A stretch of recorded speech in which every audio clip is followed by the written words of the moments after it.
See, good morning. I promised Monty I would try to help bring things back onto schedule, so let me see what I can do about that. But thanks to each of you, thanks particularly to Monty and IRFA for the invitation to be here and speak about the biodiesel industry. I am so proud of this industry, its growth, its development, where it's been and where it is today. And I know our industry owes a great debt of gratitude to many of you in this room and many other Iowans who have been the very foundation of that growth. You today represent the largest state production of biodiesel, and I know that will continue into the future. So that excitement is something that drives the rest of our industry.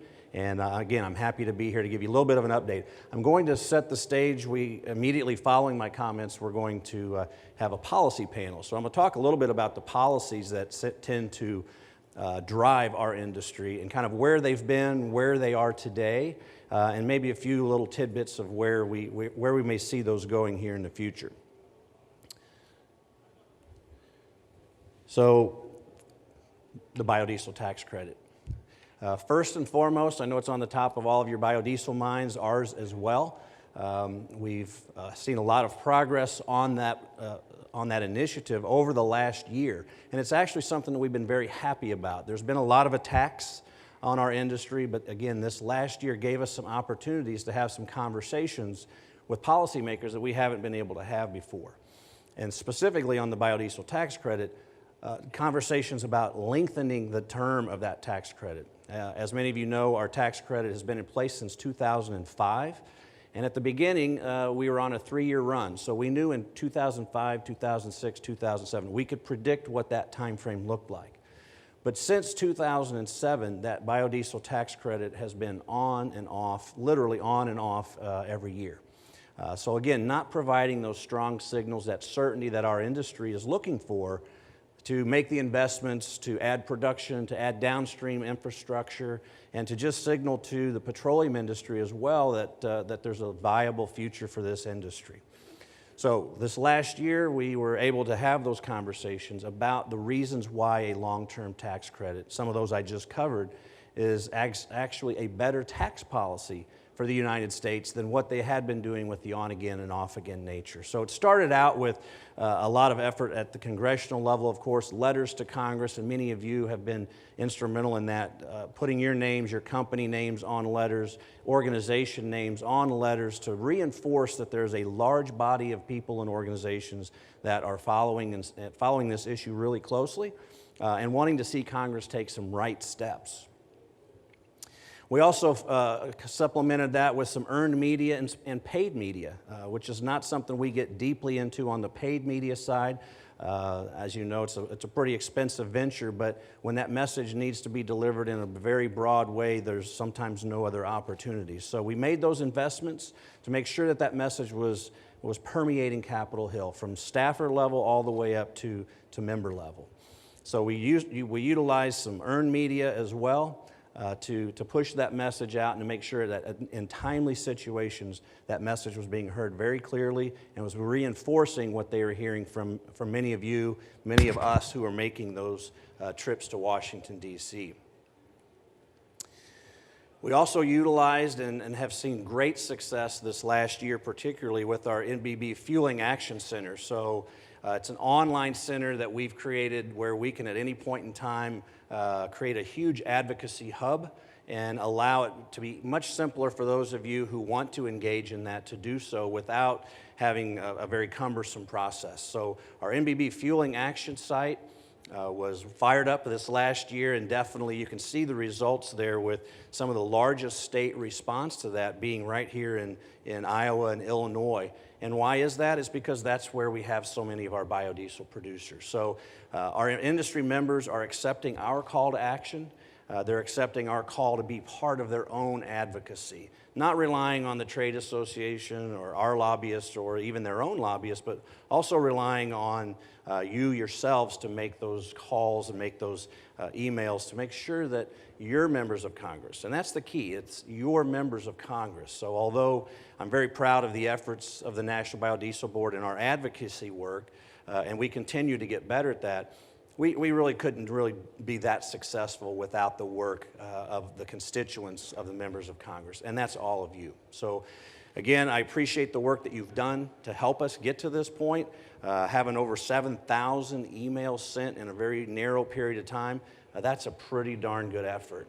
And so we want to continue to grow that. So if you hear calls from us, calls to action, please take those very seriously. We don't try to do those frequently, but when we do those, they're very important. The timing of those is extremely important. So this is where we were last fall with the biodiesel tax incentive extension. I'm going to need to put my glasses back on here. I'm getting to be an old man.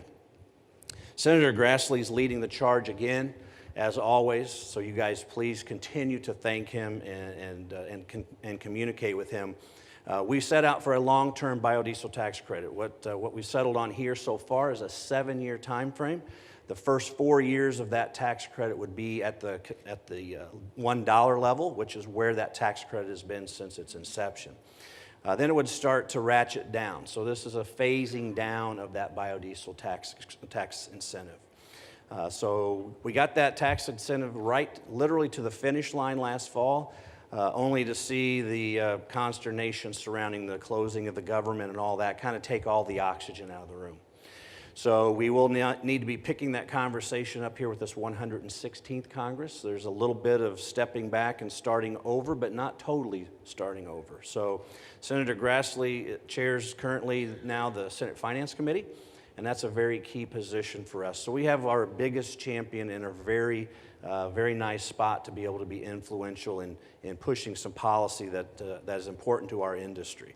So again, we urge you to stay tuned to that. Now that the government is reopened, those conversations have already begun. There were some very deep conversations going on last week about it as we were closing our conference in Washington, D.C., conversations in Washington, D.C. as we were closing our conference in San Diego. So the interest is there to push this and to push it sooner rather than later.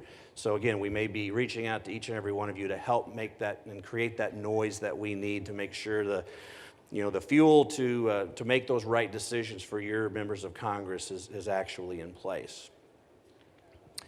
The government shutdown, I updated this slide just over the weekend because our government is no longer shut down. But the lame duck session did create those challenges I mentioned earlier with us not being able to push that tax credit as deeply and as hard as we wanted to at the very end. So the government remained shut down until last Friday, which was the longest shutdown in history. I'm sure you all are tired of hearing all of that. So we're happy to have the government back open because we can now begin to have those conversations about what our industry needs here early in 2019 to make sure that we're able to push it and push hard. So again, we will need your continued help down the road to push the issue of the biodiesel tax credit, probably beginning today and hopefully over the next several weeks. And maybe we will see that become part of the discussion about the continued funding of the government, which is just a couple of weeks from now. Some decisions have to be made. So stay tuned for that, and let's see what we can do together. The RFS is our other key component to our federal tax policy. We saw in 2018, you all know this very well, pushes to reform or even try to repeal the RFS. The RFS is the body and soul of our industry. And so we fought very hard to make sure that they were hearing from us as well about how important of a driver that is for our biodiesel and renewable diesel industry. There were a number of hearings held on Capitol Hill. Here you're seeing our VP of Federal Affairs, Kurt Gavarik. Many of you may know Kurt. Kurt was worked in Senator Grassley's office for 20 years. And last January, so a year ago, Kurt joined our staff to head up our office in Washington, D.C. But Kurt was testifying here about the RFS as part of a number of hearings that were being held. As Senator Cornyn was looking at certain elements of reform, let's say, and Representative Shimkus and others were looking at it in a different way. So there was a lot of action and activity going on last year with congressional reform, with RFS reform. So fast forward, we are looking this year and expecting the EPA's RFS reset. Again, you all are very familiar with this. First time this has come into play, so again, it'll be something for our industry to step up to the game. So we'll see how those discussions go throughout this year. I imagine once Administrator Wheeler makes it through his confirmation, that will be one of the early discussion points that we sit down and talk with him about as well. So stay tuned. Again, I think there's an element of, obviously this is work the EPA is going to be conducting, but there is an element of influence that we can all provide to that process, and making sure that not only yourselves, but your members of Congress are weighing in with the EPA to make sure that the outcome of that is as fair and as balanced as can be for our industry. The biomass-based diesel category, which is kind of where we fit, has been a shining star, quite frankly, in the RFS. It's met its obligations, it's met its goals, it's surpassed its goals every single year. So again, we should make sure that we're touting that and collectively delivering that message to Capitol Hill as they talk about what this RFS reset may look like. Litigation is an element of it, as much as we all hate to litigate.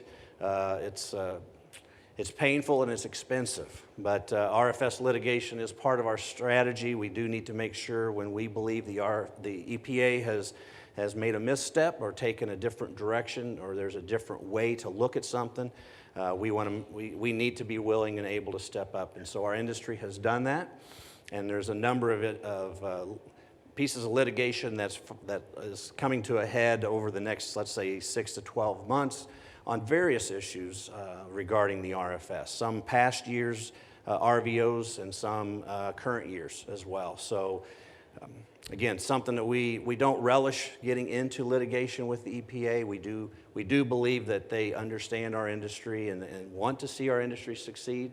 But at the same time, when the obligation is there for us to stand up, and if litigation is that opportunity, then we will take that.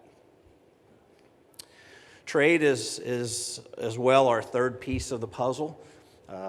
You're, I imagine, aware of our international trade interests that we've had. In 2017, March of 2017, we filed a couple of international trade cases against the countries of Argentina and Indonesia, contending that they were subsidizing and dumping biodiesel into the United States. And the good news is, we'll fast forward, the good news is the courts agreed that that was exactly the case. And so in late 2017 and into early 2018, the Department of Commerce instituted a series of duties that were applied to biodiesel imported from the countries of Argentina and Indonesia. So this graph here shows you kind of the impact of what was going on before the trade cases concluded, and then what's been going on since. And so the long story short is our domestic industry has been able to step up and fill that gap. The imports from Argentina and Indonesia were well over 500 million gallons a year, kind of at its peak. And so since those duties have been applied, those prices have not been as appealing to some of the consumers, and so our industry has been able to step up and fill that void. I believe that, I have not seen the final numbers for 2018, but I think our domestic production of biodiesel will be up by at least 250 to 300 million gallons from 2018 compared to 2017. So that's exactly what we were looking for, was that level playing field, the fair trade that I talk about. Everybody wants to talk about free trade. Free trade's great, but free trade's only great if it's fair. So that was our contention. These trade cases, we were successful. But obviously our opponents were not as excited about our success, and so they have filed appeals of those, and those are making their way through the courts as well. We feel really great about the position that we're in on those appeals, because the duties that were established were based on the factual data pertaining to cost of product and volume and all of those sorts of things, and those duties were quite high. And so that's, to me, is an indication that the courts agree there was a substantial amount of harm being caused to our industry. So again, another one of those stay tuned, not so much for you on the advocacy side dealing with trade, but definitely a driver for our domestic industry here in the United States if we can maintain those duties through the period of time that was originally established. So this is a slide that kind of shows what I was talking about regarding the domestic production and the differences over the past, comparing the last couple of years. So, and again, I think if we can get ourselves put back into place with the biodiesel tax credit being something that our industry can count on earlier this year than they did last year, I think that domestic production only continues to grow higher. Change circumstances review, I mentioned the appeals that Argentina and Indonesia have filed, but the country of Argentina has also petitioned our government to have them reconsider the implication of those duties. They're contending, Argentina is contending that they have changed enough about the way they operate their taxes and their export systems that the United States should reconsider those duties on Argentinian product. We, of course, vehemently disagree about that and don't believe that there's been the kind of change that would warrant a change circumstances review. Needless to say, though, politics do enter into things, and the U.S. government did agree to a review under change circumstances. So we are sitting down and having those conversations with the Department of Commerce, USDA, the White House as well, about kind of what those next steps are going to look like. There is a 270-day period that the U.S. government can take to conduct that review. So that the clock is ticking on that.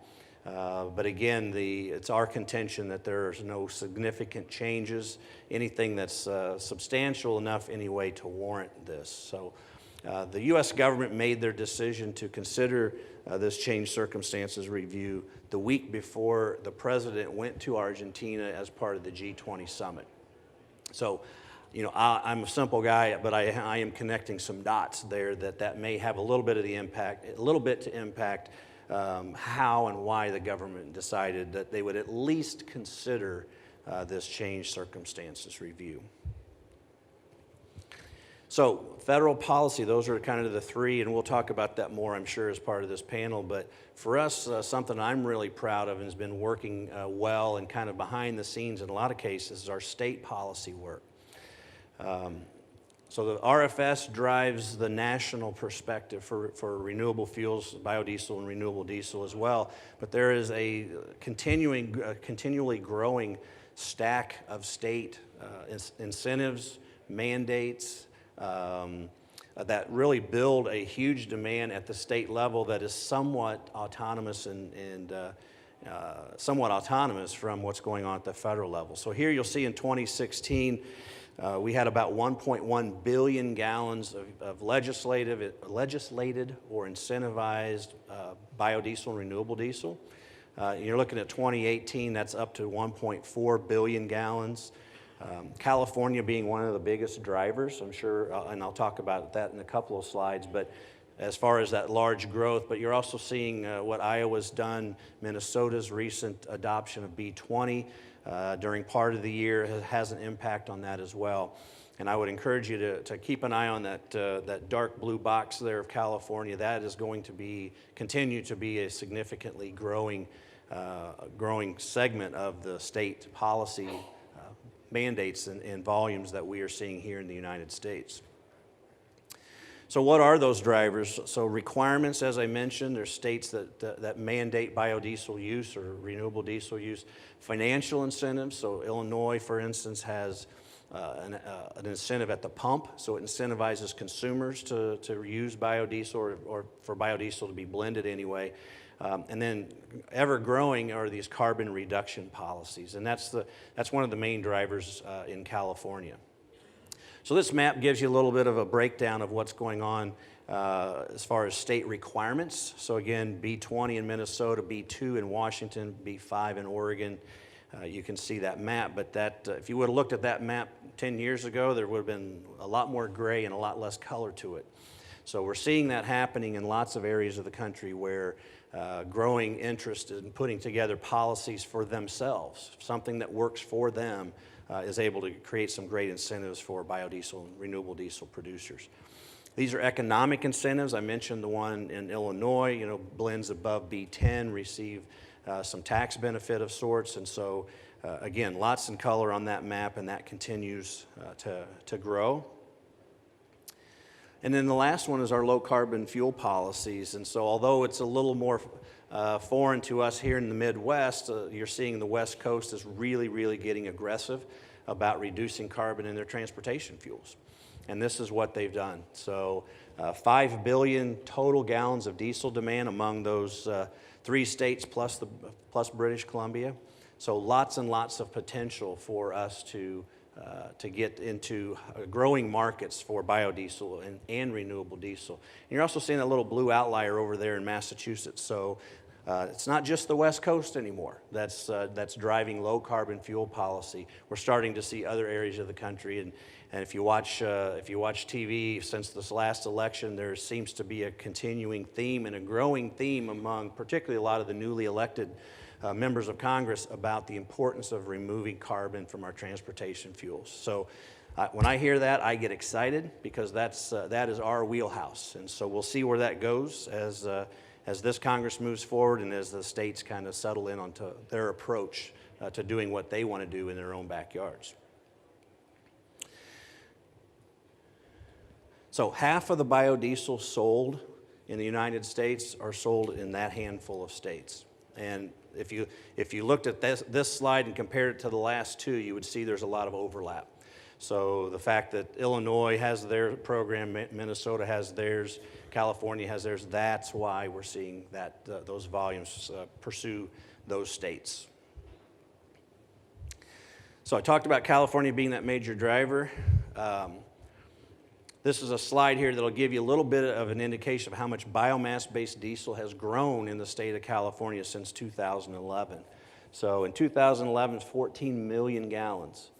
So that's, half of a plant in the Midwest, or a third of a plant in the Midwest. Now we're seeing here in 2018, over 500 million gallons of biomass-based diesel. So that represents more than 13% of the entire diesel market in the state of California. And that's not the end of it for them. Their LCFS program is the driver. So they've created a credit program there that incentivizes lower carbon fuels. That's just the simple way of talking about it. Again, this mirrors that same growth, but just look over the last, that's just over the last year, right? That's 2018. So the value of those LCFS credits has gone up, almost 50%, right, in 1 year. So they are extremely aggressive about getting lower carbon fuels into their marketplace. And this LCFS credit program that they've got makes that happen and makes that be a wonderful market for biodiesel and renewable diesel.